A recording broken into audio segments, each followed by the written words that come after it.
We're cooking high protein mac and cheese. It's lower carb, high protein, low fat. So if you're trying to lose weight but don't want to give up your favorite foods, this is for you. I have non-stop been seeing this recipe all over TikTok, Instagram, YouTube. It's everywhere. It's literally haunting me. I have all the ingredients. I've watched many videos, so I feel like I just have it all up here. We're just gonna wing it. I might be a little overconfident, but we are going to see what happens. First things first, you have to blend the cottage cheese. I have my handy dandy scale from Amazon. Not sponsored, but it's a good one. Okay. Oh, perfect. Okay, so that is 150 grams of cottage cheese.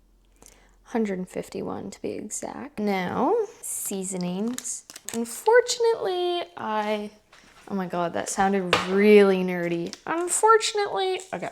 I do not have much to go with right now, but I do have garlic powder. Add some in there, just kind of eyeball it. We're also adding some of this. The Italians know what's up, you know? They know how to cook, so a little bit of Italian seasoning, I feel like it'd be good. So far we have Italian garlic powder, and this is optional, but I'm going to add some chili flakes. I said this is optional, like the rest isn't. Everything is optional, you know? Season with your heart, okay? Ooh. Maybe seasoned a little too strong. I'm gonna blend this. Some people add milk. I cannot have milk, okay? My stomach does not agree with lactose, so unfortunately, I keep saying that. Unfortunately, I can't have any dairy products that contain lactose. I've learned this the hard way, okay? How do you even like get the blender on if you don't wanna, oh, never mind, okay. All right, she's on. Hello, where's the on button? Hello? Guys, stop playing with me. How does this work? Is it a push? How to turn Smith Plus Noble blender on. Turn the dial. Where is the dial? Pushing down. I don't want to break it. Okay, guys, I think I finally figured it out. You had to take this part out of this, I think. Come on, boy. That's really loud. I am gonna add some milk to it because it's not really the kind of texture I would want. It smells really nice though. Just gonna add a drop of almond milk.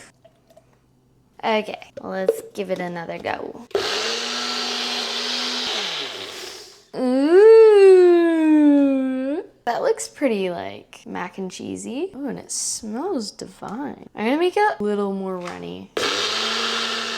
All right, guys, she's perfect. I'm gonna be adding chicken to this recipe. So my next step is going to be to cook some chicken breast. I don't know if I'm the only one, but I hate handling raw chicken. And when it comes out of the bag and it's like, gross. For my last cut, I definitely came from a mindset of restriction. I can't have this, can't have that, and it didn't work. That mindset is a recipe for a negative relationship with food. I know everyone says this, everything in moderation, but actually everything in moderation, you know? And substitutions, so I can still enjoy mac and cheese, but it's just gonna look a little different. Also, guys, yes, I do season my chicken breasts. However, I am kind of lazy, so I do it while it's in the pan. I know, I probably should do it before. It'll probably be a lot tastier, but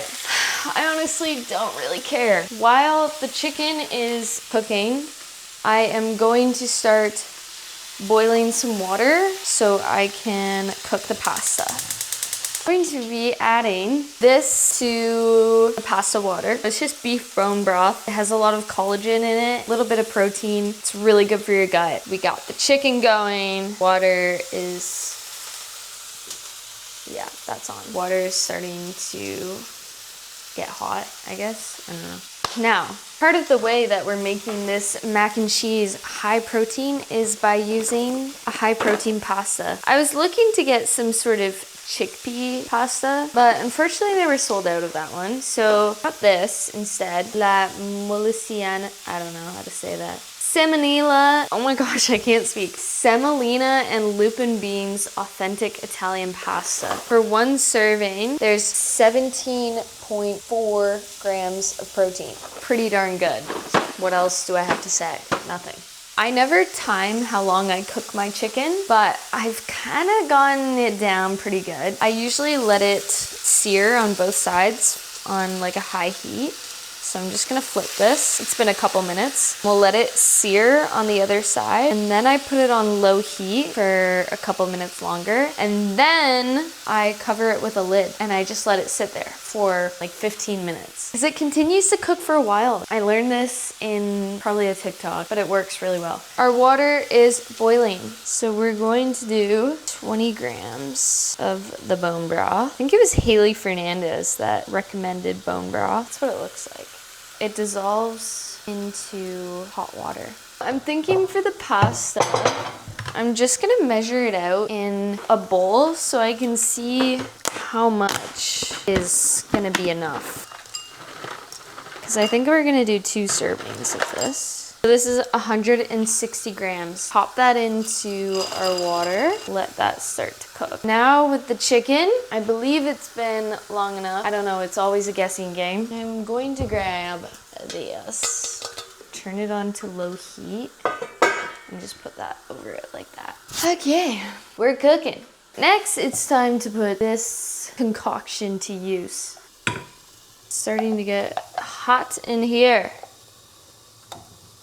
Put a little water in here and shake it up to get the last little bit. None to waste, as my grandma would say.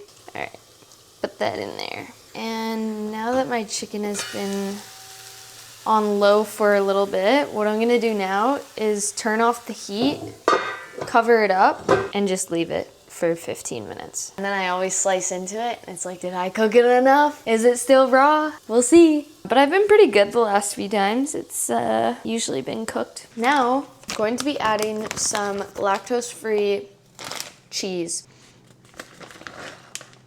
55 grams. Just stir that in there. Ooh, okay, this is starting to get a little watery. I see what people mean here with the cottage cheese. Don't want it to get clumpy. Oh, it looks a little clumpy. Did I fuck this up, guys? No, I better not have.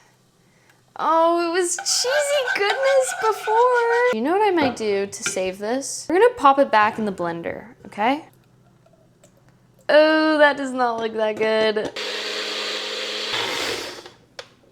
How's she looking? Way better. Okay, we're gonna turn this on a really low heat this time. I'm gonna add 1 teaspoon of cornflower just to thicken it up ever so slightly. I don't know why I'm using a spoon. I should grab a whisk. It's actually looking pretty nice. I am going to add 2 tablespoons of nutritional yeast. Such a good thing to have. You can just add it into so many different things and it's so good for you. There are noodles, guys. Done. This is the exciting part when you get to like mix the noodles into the sauce. All right, let's give it a mix.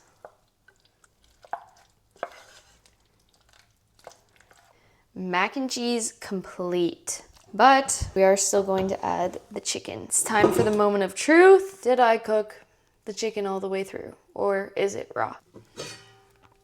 Let's go for this big fat piece.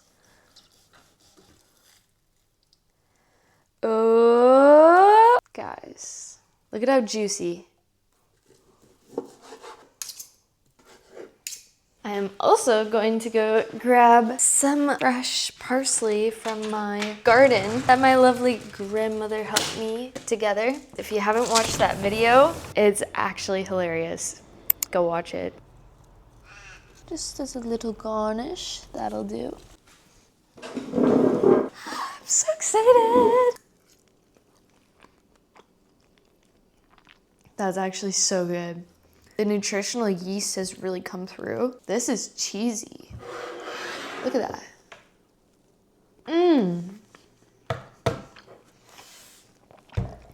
I just calculated the total for the macros and calories. For the entire recipe altogether, it's 1,019 calories for the whole entire thing, 83 grams of protein and 103 grams of carbs, 27 grams of fat. Now, I split that into two. What I had, there was 510 calories, 41.5 grams of protein, 51.5 grams of carbs, 13.5 grams of fat, and I added 100 grams of chicken breast. Breast is important because it's more lean. With the chicken breast, this meal has a total of 675 calories, 72.5 grams of protein, 51.5 grams of carbs, 17 grams of fat. 72 grams of protein! I hope you guys enjoyed today's cooking video. I know it was something a little bit different than I would normally do, but you know, we're just kind of going week by week, finding my niche. Maybe that's my series, finding my niche. Anyways, really appreciate you guys. Don't forget to like, comment,